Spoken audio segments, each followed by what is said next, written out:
Media మిత్రులకు నమస్కారం. ఈరోజు ఆదిలాబాద్ ఎమ్మెల్యే పాయల్ శంకర్ గారు ఈ ప్రెస్ కాన్ఫరెన్స్ నిర్వహిస్తారు. ఈ ప్రెస్ కాన్ఫరెన్స్ లో రాష్ట్ర కార్యదర్శి డాక్టర్ ప్రకాష్ రెడ్డి గారు, బీజేపీ సీనియర్ నాయకులు రవీందర్ గారు, నేను రాష్ట్ర అధికార ప్రతినిధి పాల్గొంటున్నాం. పాయల్ శంకర్ గారు ఈ ప్రెస్ కాన్ఫరెన్స్ తీసుకుంటారు. Sir please. పత్రికా మిత్రులందరికీ నమస్కారాలు. 2 నెలల క్రితం ఏర్పడ్డటువంటి కాంగ్రెస్ పార్టీ ప్రభుత్వం ఈరోజు మొదటి శాసనసభ సమావేశంలో గవర్నర్ గారి ప్రసంగంలో కాంగ్రెస్ పార్టీ ఎన్నికల ప్రచార సందర్భంగా ఈ రాష్ట్ర ప్రజలకు ఇచ్చినటువంటి హామీల మీద కూలంకషంగా ప్రతి విషయాన్ని ప్రస్తావిస్తారని, ఎన్నో ఆశలతో ఉన్నటువంటి రాష్ట్ర ప్రజానికానికి వారు చేసేటటువంటి కార్యక్రమాలన్నీ కూడా తేటతెల్లంగా అందరికీ అర్థమయ్యే విధంగా ఏ మాట తప్పకుండా ప్రభుత్వం తరపున గవర్నర్ గారితోని మాట్లాడిస్తారని అనుకున్నాం. కానీ గవర్నర్ గారి ప్రసంగం విన్న తర్వాత ఎన్నికల సమయంలోనే కాదు, ఎన్నికల తర్వాత అధికారంలోకి వచ్చిన తర్వాత కూడా ప్రజలను మోసం చేసే విధంగా, గవర్నర్ గారి స్థాయిని దిగజార్చే విధంగా వారు మాట్లాడించినటువంటి తీరు, ఎన్నికల సందర్భంలో ఇచ్చినటువంటి హామీల గురించి ఎక్కడా కూడా పూర్తిగా ప్రస్తావించలేదు. అనేక సందర్భాల్లో మాట్లాడిండ్రు. 9.5 సంవత్సరాలు గత ప్రభుత్వం ఈ రాష్ట్ర ఆర్థిక వ్యవస్థని చిన్నాభిన్నం చేసింది.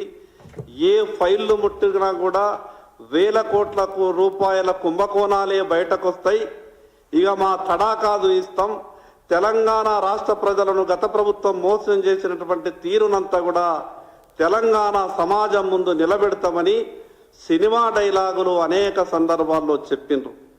కానీ గవర్నర్ ప్రసంగంలో లక్షల కోట్ల రూపాయల జరిగినటువంటి అవినీతి గురించి కానీ, కాళేశ్వరం ప్రస్తావన గురించి కానీ, ఈ రాష్ట్ర అప్పుల విషయం కానీ ఎక్కడా కూడా గవర్నర్ ప్రసంగంలో పొందుపరచలేదు. అదేవిధంగా ఈ రాష్ట్రంలో రైతులు గతంలో చేసినటువంటి అప్పులు కట్టలేక గత ప్రభుత్వం కూడా 1,00,000 రూపాయలు రుణమాఫీ చేస్తున్నామని చెప్పి కేవలం 40,000, 50,000 రూపాయలు ఉన్నటువంటి రైతులకే మాఫీ జరిగింది. 1,00,000 రూపాయలు తీసుకున్నటువంటి రైతులకు ఇంకా 60 నుంచి 70% రైతులకు మాఫీ జరగలేదు. గత ప్రభుత్వం చేసినటువంటి ఆ మాఫీ జరగలేదు. ఈ ప్రభుత్వం ఎన్నికల హామీలో ఇచ్చినటువంటి 2 లక్షల రూపాయల రుణమాఫీ గురించి ఎక్కడా కూడా ప్రస్తావించలేదు. ఇంకా అన్నిటికన్నా ఎక్కువ ఘోరం, గవర్నర్ గారి ప్రసంగంలో సోనియా గాంధీ గురించి ఎంత గొప్పగా వర్ణించే ప్రయత్నం చేసిండ్రు. తెలంగాణ ప్రజలందరికీ తెలుసు, ఈ దేశ ప్రజలందరికీ తెలుసు, భారతీయ జనతా పార్టీ అదేవిధంగా తెలంగాణ ప్రజలంతా తెలంగాణ చిన్నమ్మగా భావించేటటువంటి సుష్మా స్వరాజ్ గారి పేరు ఎక్కడా కూడా ప్రస్తావించలేదు. ఈ విషయాన్ని బట్టి చూస్తే ఈ రాష్ట్రంలో కొత్తగా వచ్చినటువంటి ప్రభుత్వ చిత్తశుద్ధి ఏ రకంగా ఉన్నదో రాష్ట్ర ప్రజలకు ఇప్పటికే అర్థమయ్యింది. మరి అదేవిధంగా ఎన్నికల సమయంలో జాబ్ క్యాలెండర్ ఎన్నికల ప్రచార సందర్భంలో తేదీలు ప్రకటించారు. మరి అధికారంలో లేనప్పుడు పార్టీ నాయకులుగా మీరు తేదీలు ప్రకటించినప్పుడు ఈరోజు ప్రభుత్వంలోకి వచ్చి 2 నెలల తర్వాత ప్రభుత్వం ఏర్పడ్డాక కూడా గవర్నర్ గారి ప్రసంగంలో జాబ్ క్యాలెండర్ తేదీలతో సహా కానీ ఎందుకు ప్రకటించలేకపోయినరు? అంటే ఎన్నికల సమయంలో మాట్లాడినటువంటి మాటలకు ప్రభుత్వంలోకి వచ్చినటువంటి తర్వాత చేసే వ్యవహారాలకు పొంతన లేదు అనే సంకేతాన్ని ఈ కాంగ్రెస్ ప్రభుత్వం రాష్ట్ర ప్రజలకు ఇవ్వదలుచుకున్నది. మేము అనేక సందర్భాల్లో చెప్తూ వస్తున్నాం, కాంగ్రెస్ పార్టీ ఎప్పుడు కూడా ఎన్నికల సమయంలో వచ్చినటువంటి మాటలకు, ప్రభుత్వం ఏర్పడ్డ తర్వాత చేసేటటువంటి వ్యవహారాలకు ఎక్కడా కూడా పొంతన ఉండదు. మళ్ళీ ఈరోజు కొత్తగా గవర్నర్ ప్రసంగం ఈ రకంగా చెప్పించే ప్రయత్నం చేస్తే మళ్ళీ టిఆర్ఎస్ కాంగ్రెస్ అనే ఈ రెండు రాజకీయ పార్టీలు ఎన్నికల సమయంలో మాత్రమే వాళ్ళు ఒకరికి ఒకరు ప్రత్యర్థులుగానే భావించే విధంగా రాజకీయ ఆరోపణలు చేసే ప్రయత్నం చేస్తూ ఈరోజు భారతీయ జనతా పార్టీని ఎక్కడ ఏదైనా అవకాశం దొరికితే దోషిగా నిలబెట్టాలనే రెండు రాజకీయ పార్టీలు కూడా కుట్రలు చేసుకునే ప్రయత్నం చేస్తాయి. మాకు గవర్నర్ ప్రసంగం తర్వాత ఒక విషయం చాలా స్పష్టంగా అనిపిస్తున్నది. ప్రభుత్వ ఆలోచన నిజంగా టిఆర్ఎస్ ప్రభుత్వం గతంలో 9.5 సంవత్సరాల కాలంలో లక్షల కోట్ల రూపాయల అవినీతి చేసింది అని అనేక సందర్భాల్లో మాట్లాడినటువంటి కాంగ్రెస్ పార్టీ నాయకులు ప్రభుత్వంలోకి వచ్చిన తర్వాత, మీకు ఈరోజు అధికారం ఉన్న తర్వాత కూడా ఆ జరిగినటువంటి అవినీతి మీద విచారణ చేస్తామని కూడా కనీసం ఎందుకు గవర్నర్ గారి ప్రసంగంలో ప్రస్తావించలేదు అంటే దీనిలోనే ప్రభుత్వ ఆలోచన విధానం అర్థమవుతున్నది. ఎక్కడ గవర్నర్ గారి ప్రసంగంలో ఆ ప్రస్తావన తీసుకొస్తే విచారణ చేయాల్సి వస్తుందేమో అని కాంగ్రెస్ పార్టీ ప్రభుత్వం భయపడ్డదా అని అనుమానం వస్తూ ఉన్నది. అందుకే మేము పదే డిమాండ్ చేసినాం.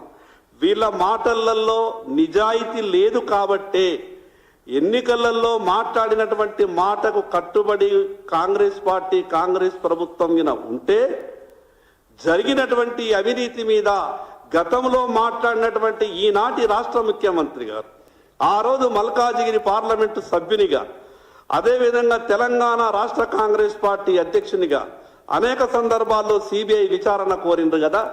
ఈ రోజు రాష్ట్ర ముఖ్యమంత్రిగా మరి గవర్నర్ గారి ప్రసంగంలో కూడా పొందుపరిచి ఉంటే ఆ జరిగినటువంటి అవినీతి మీద మేము సిబిఐ విచారణకు వెళ్తున్నాం, సిబిఐ విచారణని అడుగుతున్నామనంటే రాష్ట్ర ప్రజలు వాళ్ళ మాటలను ఎంతో కొంత నమ్మేటటువంటి పరిస్థితి ఉంటుండే. కాబట్టి గవర్నర్ గారి ప్రసంగంలో మరొక్కసారి రాష్ట్ర ప్రజలని మోసం చేసే విధంగా మేము ఎన్నికల సమయంలో ఏం చెప్పినా కూడా నడుస్తుంది, ప్రభుత్వంలోకి వచ్చిన తర్వాత ఏం చేయకున్నా కూడా నడుస్తుంది అనే ధోరణిలో కాంగ్రెస్ పార్టీ ఆలోచన ఉన్నది. కాబట్టి రేపు జరిగేటటువంటి బడ్జెట్ సమావేశాలలో వారికి ఉన్నటువంటి ఆలోచనని మేము ఇప్పటికే పసిగట్టినాం. భారతీయ జనతా పార్టీ ఈ కాంగ్రెస్ పార్టీ ఆలోచనను, అదేవిధంగా టిఆర్ఎస్ పార్టీ చేసినటువంటి అన్ని వ్యవహారాల మీద శాసనసభలో ఈ రాష్ట్ర ప్రజల గొంతుకై అన్ని విషయాలలో మేము నిలదీసే ప్రయత్నం చేస్తాం.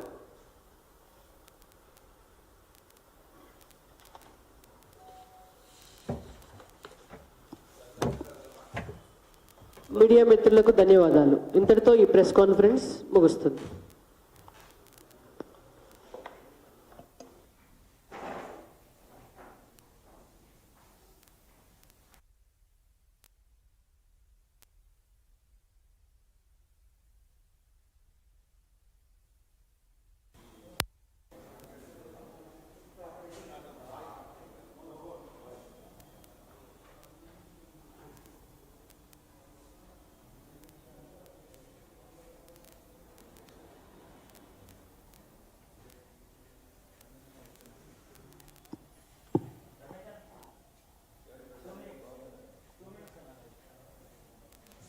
మీడియా మిత్రులకు నమస్కారం.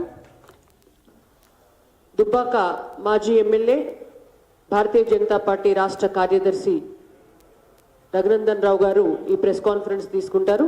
వారితో పాటు ప్రెస్ కాన్ఫరెన్స్లో బీజేపీ నాయకులు రవీందర్ గారు, బీజేపీ అధికార ప్రతినిధి నేను రాణి రుద్రమ పాల్గొంటున్నాం. రఘునందన్ రావు గారు ఇప్పుడు మీడియాతో మాట్లాడతారు. Sir please. కవిత గారిని ఒక ప్రశ్న అడగదలుచుకున్నాం. సరే, అధికారంలో ఉన్నప్పుడు ఎప్పుడు మీకు బీసీలు కానీ, ఎస్సీలు కానీ, ఎస్టీలు కానీ గుర్తుకు రాలేదు. నిజంగా పూలే విగ్రహ ఏర్పాటు విషయం లోపల మీకు కానీ మీ పార్టీకి కానీ చిత్తశుద్ధి కానీ నిజంగా ఒక ఆలోచన కానీ అంటూ ఉంటే నేను సూటిగా మీ మీద ఒక ప్రతిపాదన ఉంచదలుచుకున్నాను. మీరు వెళ్ళి ఈ సంఘం ఆ సంఘం ఏ సంఘం దగ్గర తిరగాల్సిన అవసరం లేదు చెల్లె, స్ట్రైట్గా పోయి ఫామ్ హౌస్కి పోయి చంద్రశేఖరరావు గారిని కలిసి నాయన మనకు ఒక ఎంపీ సీట్ వస్తుంది, రాజ్యసభ వస్తుంది. ఆ రాజ్యసభ సీటుని ఒక మహిళా ప్రతినిధిగా అనుకోండి, ఒక మలిదశ ఉద్యమాన్ని మలుపు తిప్పిన ఒక ఉద్యమకారుని తల్లి అనుకోండి, లేదా అమరవీరుల స్తూపం 200 కోట్లతోటి ఓపెన్ చేసి సాయంత్రం సోషల్ మీడియాలో ఎమ్మెల్సీ అని ప్రచారం చేసి పొద్దుకి 2 ఇంటికి గన్మెన్లను పంపించి పొద్దుగల ఎమ్మెల్సీ పదవి ఇవ్వకుండా మనం అవమానపరిచినటువంటి ఒక బీసీ బిడ్డ, ఒక మహిళ శంకరమ్మగా రాజ్యసభ సీట్ ఇప్పించి మీ చిత్తశుద్ధిని నిరూపించుకోండి. మేము ఎంపీ సీట్లు అమ్ముకోము. 2019 ఎన్నికలలో చేవెళ్ళ, మహబూబ్ నగర్, నల్గొండ, ఖమ్మం ఇట్లా మొదలు పెడితే మెదకు ఇట్లా కనబడేయని అమ్ముకున్నారు. ఎవరికి? They don't know Telangana, they are nowhere concern with Telangana movement. అంతా 100 కోట్లు, 200 కోట్లు, 500 కోట్లకి. నేను చెప్పలేదు సార్ ఈ మాట. కేసీఆర్ గారు నల్గొండ సభలో నరసింహారెడ్డి గారిని పక్కన చూపెడుతూ, నరసన్న నేను నీకు 100 కోట్లకు సీట్ అమ్మినా అని జనం అనుకుంటున్నారు, ఆ 100 కోట్లు ఎప్పుడు తెచ్చిస్తావు నరసన్న అని అడిగిండు. నువ్వు అమ్మినావు అనేది నువ్వే చెప్పినావు, కొన్నావు అనేది ఆయన్నే చెప్పిండు. ప్రజలు కూడా తెలుసు అది. ఖమ్మం ఎటుపోయింది, ఖమ్మం సీట్ ఎవరికి ఇచ్చినారు, తర్వాత మీరు ఇచ్చిన రాజ్యసభ సీట్లు ఎవరికి ఇచ్చినారు? ఒకటేమో గ్రానైట్ కంపెనీలకి, 2 గోళీల కంపెనీలకి, 3 పైసలు వసూలు చేసేటానికి, 3 గోళీలు వేసేటానికి. అందుకని ఇప్పటికన్నా కవితకు అర్థం కావాల్సింది ఏంటంటే, మేము 10 ఏళ్ళ అధికారంలో ఉండి ప్రతిరోజు తప్పు చేసినాం. దళితుని ముఖ్యమంత్రి చేయలేకపోయినాం, చేస్తామని చెప్పినాం, చేయలేకపోయినాం. మా నాయనను ఫ్లోర్ లీడర్ అనుకొని చేసినాం, కానీ మా నాయనకు నడిచే పరిస్థితి లేదు కాబట్టి, ఆరోగ్యం సహకరిస్తలేదు కాబట్టి, అందరికంటే సీనియర్ శాసనసభ్యుడు, గౌరవనీయులైనటువంటి మా తండ్రి గారికి సమకాలీకుడు కడియం శ్రీహరి గారిని ఫ్లోర్ లీడర్ చేస్తాం అని ఒక దళితుని ఫ్లోర్ లీడర్ని చేయండి. పార్టీ వర్కింగ్ ప్రెసిడెంట్ గారు బాగా బిజీగా ఉంటారు ఎప్పటికీ, దుబాయ్లో, అమెరికాలో, సింగపూర్లో వ్యాపార సామ్రాజ్యాన్ని విస్తరించుకోవాలి, ఇంకా సినిమా ఇండస్ట్రీస్ తోటి చాలా పనులు ఉంటాయి వారికి. అవన్నీ పనులు చేయడం లోపల బిజీగా ఉంటారు కాబట్టి ఒక బీసీ బిడ్డను తీసుకొచ్చి పార్టీ వర్కింగ్ ప్రెసిడెంట్ని చేయండి. మీకు బాగా ఉత్సాహం ఉంది కాబట్టి ఒక మహిళను తీసుకొచ్చి పార్టీ ప్రెసిడెంట్ని చేయండి. 2 డిప్యూటీ ఫ్లోర్ లీడర్లుగా ఒక బీసీని, ఒక లేదా ఒక ఎస్సీని, ఒక ఎస్టీని చేయండి. 10 ఏళ్ళు అనుభవించిండ్రు కదా, దొరికిన కాడికి దోచుకున్నారు కదా. బీసీ, ఎస్సీ, ఎస్టీ, మైనార్టీలకు సంబంధించినటువంటి ప్రజానికాన్ని ఏ రోజు కూడా మీరు గౌరవించలేదు కదా. బీసీలకు ఇచ్చేసినాం, అది చేసినామని చెప్తారు. మొదటి క్యాబినెట్లో 2, రెండో క్యాబినెట్లో 3. జనాభాలో 56% ఉన్నారని మీరు చేసిన సకల జనుల సర్వే చెప్పినప్పుడు మీరు బీసీలకు ఇచ్చిన మంత్రి పదవులు 2 18లో. రెండోసారి అధికారంలోకి వచ్చిన తర్వాత మీరు ఇచ్చినవి 3 పదవులు. ఇవన్నీ తప్పు జరిగింది మా వల్ల. మేము ఇప్పటికైనా బుద్ధి తెచ్చుకున్నాం, మా తప్పును మేము సరిదిద్దుకోవాలనుకుంటున్నాం. మొదటి క్యాబినెట్లో మహిళల్ని గౌరవించలేకపోయినాం. అమరవీరుల స్తూపం ఓపెనింగ్ రోజు శంకరమ్మ గారికి ఎమ్మెల్సీ ప్రకటించినామని తప్పుడు ప్రచారం చేసినాం కాబట్టి తప్పైంది అని అందరూ, party president, floor leader, working president, బావ, బామ్మర్ది, చెల్లె అందరు పోయి తెలంగాణ అమరవీరుల స్తూపం, ఆంధ్రుల చేత కట్టించిన అమరవీరుల స్తూపం కాడికి పోయి తప్పైందని చెంపలేసుకొని ముక్కునాలకు రాసి ఎమ్మెల్సీ పదవి ఇచ్చినామని చెప్పి ప్రకటించి మోసం చేసి 2 గన్మెన్లను 2 రోజులు పంపించి తర్వాత ఎమ్మెల్సీ పదవి ఇయ్యక వంచినందుకు మలిదశ ఉద్యమాన్ని మలుపు తిప్పినటువంటి శ్రీకాంతాచారి సోదరుడు వారి తల్లి శంకరమ్మకి మీరు రాజ్యసభ ఇచ్చి మీరు మీ పాపాలకి ప్రాయశ్చిత్తం చేసుకోవాలని సోదరి కవితకి ఈ సందర్భంగా నేను సూచించదలుచుకున్నా. ఇది చేయకుండా 12వ తారీఖు నాడు ధర్నా చేస్తాం, లేకపోతే 13వ తారీఖు నాడు వరంగల్లో రౌండ్ టేబుల్ సమావేశం పెడతాం. ఇంకా ఈ పబ్లిసిటీ ఇచ్చేందుకు మీకు, మీ కుటుంబానికి. అసెంబ్లీలో అయితే మీ అన్న మాట్లాడతాడు, లేకపోతే మీ బావ మాట్లాడతాడు. ఎవరు లేరా మంత్రులు? ప్రశాంత్ రెడ్డి గారు లేరు, లేకపోతే జగదీష్ రెడ్డి గారు లేరు, కడియం శ్రీహరి గారు లేరు, 2 సార్లు 3 సార్లు 4 సార్లు గెలిచిన వాళ్ళు ఎవరు లేరు. అయితే మండలిలో నువ్వు కనబడాలి, శాసనసభలో మీ అన్న, మీ బావ కనబడాలి, లేకపోతే మీ నాయన తెలంగాణ భవన్లో కనబడాలి. ఈ పిచ్చేందుకు మీకు? జనం వద్దనుకున్నారు కదా మిమ్మల్ని. కొద్ది రోజులు మీ ముఖాలు మీడియా ముందుకు రాకుండా ఉంటే ఈ తెలంగాణ సమాజం కొంచెం ప్రశాంతంగా ఉంటుందని నాకు అనిపిస్తుంది. 2001లో జలదృశ్యానికి సున్నం వేసిన తెలంగాణ ఉద్యమకారునిగా చెప్తున్న చెల్లె, కొద్ది రోజులు మీరు కనబడకూర్రి. ప్రజలకి మీ కుటుంబం మీద వ్యతిరేకతతో పాటు మీ ముఖాలు చూడాలంటే ఒక రకమైన ఏహ్యభావం ఏర్పడింది సమాజానికి. అందుకని దయించి తెలంగాణ పేరు, పరువు ప్రతిష్టల్ని కాపాడాలని ఒక తెలంగాణ ఉద్యమకారునిగా నేను నీకు ఇచ్చేటువంటి సలహా, మళ్ళా పూలే పేరు ఎత్తి నువ్వు బయటికి రావాలంటే ముందు మీ నాయనని కాలు మొక్తావా, ఏలు మొక్తావా మొక్కి శంకరమ్మకి సీట్ ఇప్పిస్తే నీకు బీసీల మీద ప్రేమ ఉందని సమాజం నమ్ముతుంది. లేక ఇట్లే డ్రామాలు వేస్తే ప్రజలు మిమ్మల్ని పొరపాటున కూడా వచ్చేసరి కాదు, రాబోయే పార్లమెంట్ ఎన్నికలు మీకు మీ పార్టీకి చివరి ఎన్నికలు చేస్తారు ప్రజలు అనేది మీరు అర్థం చేసుకోవాలి. బీసీ ముఖ్యమంత్రి లేడు, లేకపోతే బీసీ ఫ్లోర్ లీడర్ లేడు. శాసన మండలి కూడా ఒక ఫ్లోర్ లీడర్ ఇవ్వచ్చు. శాసన మండలి ఫ్లోర్ లీడర్ అన్న బీసీకి ఇచ్చిరా? ఇయ్యలే. అసెంబ్లీ ఫ్లోర్ లీడర్ ఇచ్చిరా? ఇయ్యలే. పార్టీ ప్రెసిడెంట్ ఇచ్చిరా? ఇయ్యలేదు. పార్టీ వర్కింగ్ ప్రెసిడెంట్ ఇచ్చిరా? ఇయ్యలేదు. ఎప్పుడన్నా రాజ్యసభ సీట్లు ఇస్తే ఏమన్నా దళితులకు ఇచ్చి గొప్పగా చేసిరా? అది లేదు. వ్యాపారవేత్తలకు అమ్ముకోవడం తప్ప మీరు తెలంగాణ ఉద్యమకారులను ఏ రోజు కూడా గుర్తించలేదు, గౌరవించలేదు. అందుకని ఊకే పొద్దున్న లేస్తే ఇట్లా ప్రజల్ని ఆగమాగం చేసేందుకు మీడియా మిత్రుల్ని భయపెట్టించి మీడియాలో స్పేస్ కోసం ఏదో జరగబోతుంది, ఏదో జరుగుతూ ఉంది. తల్లి నువ్వు లేకున్నా పూలే గారు ఉన్నారు, నువ్వు లేకున్నా తెలంగాణ సమాజంలో బీసీ బిడ్డలు చైతన్యవంతులైనరు, నువ్వు లేకున్నా బీసీ సమాజం బీసీ హక్కుల కోసం కొట్లాడుతుంది. కాబట్టి మీరు అనవసరంగా బాధ్యత తీసుకొని మిమ్మల్ని మీరు తక్కువ చేసుకొని ఆ బీసీ కులాలలో నాయకత్వాన్ని తక్కువ చేయొద్దని చెప్పి నేను ఈ సందర్భంగా కవిత గారికి హితవు పలుకుతా ఉన్నా. నిజంగా చిత్తశుద్ధి ఉంటే నేను అడిగిన ఈ 5 పనులు చేయండి.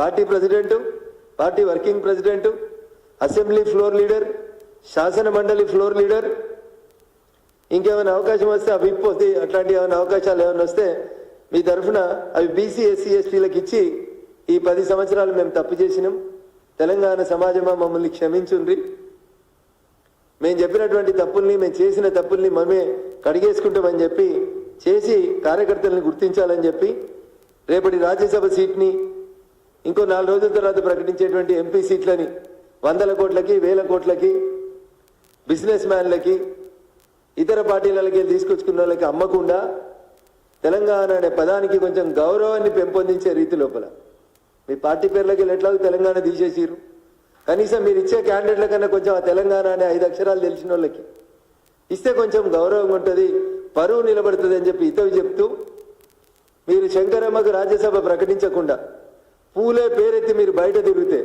సమాజంలో ఎక్కడికక్కడ మిమ్మల్ని అడ్డుకునేటువంటి కార్యక్రమాలు, నిరసన చేపట్టేటువంటి కార్యక్రమాలను కూడా మీరు ఎదుర్కోవాల్సి వస్తుందని చెప్పి ఈ సందర్భంగా కవిత